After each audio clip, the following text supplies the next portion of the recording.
Hey guys, welcome back to this channel. In this video, I'll be showing you guys how you can change your video file size in CapCut.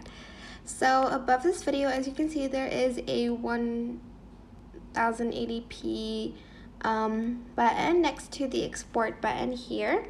You're just going to want to select that.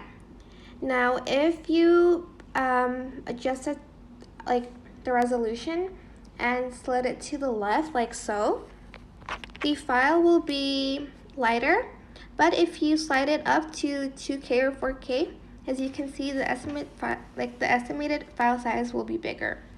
This goes the same for frame rate too. So if you slide it to the 24, like to the left, sorry, it's going to go down in size, but if you slide it to the right, it's going to go up in size. As you can see, this is the maximum file size because it's going to be a high quality, and also like the frame rate is higher, so your file size will be bigger. So keep that in mind when you change the resolution and frame rate. That's how you can change your video file size in CapCut. I hope this tutorial was helpful for you guys. Don't forget to like, comment, share, and also subscribe to this channel if you haven't done that already. If you have any questions, just leave it in the comment section down below, and I will try my best to answer them all for you guys.